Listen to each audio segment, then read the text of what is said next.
is the 24th Sunday after Pentecost. And in these last 3 Sundays before the beginning of the new Christian year in Advent, the readings take us to look at prophecies and promise of God's judgment and redemption. They're challenging readings. The one from Zephaniah today is quite horrifying. It sounds so absolute, and that there is no hope for God's sinful people. And as you read the Old Testament and you see the prophets carrying the grieving heart of God, as God indeed grieves for the injustice, for our selfishness, for our looking to get what we need and not caring about the poor. And actually that is the primary emphasis of the prophetic words in the Old Testament.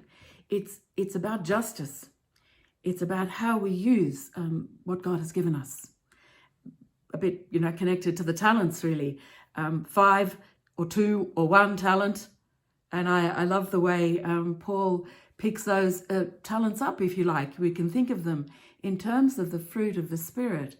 And Paul in 1 Thessalonians 5 is also talking about that coming day of the Lord, of coming judgment, of coming dealing with what needs to be dealt with. The promise of the Old Testament says that God ultimately will deal with the injustice of the world. We can actually leave it with him to do that and trust him to do that. We also find, though, that there are moments of judgment, if you like, attention-getting, where God draws our attention to what's going on in the world. And I hope that COVID is doing that around how we farm animals,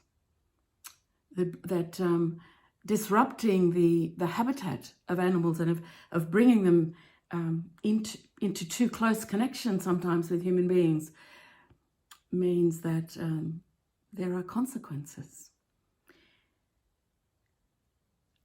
I love the way too that Paul refers to, let me see what he says. He talks about when they say there is peace and security, then sudden destruction. 12 months ago, I think that we were living in peace and security, and the sudden destruction of the summer and then the plague, and the floods in between, it came upon us quite suddenly.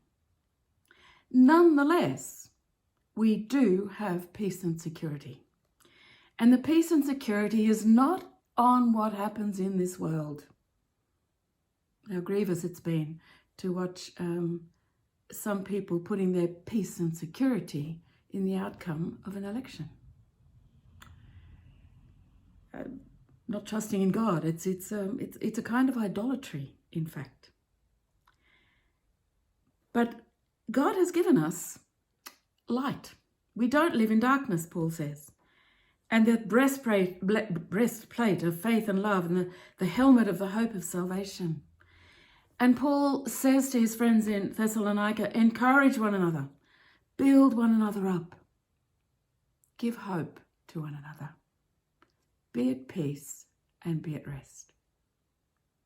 God has given us wonderful gifts.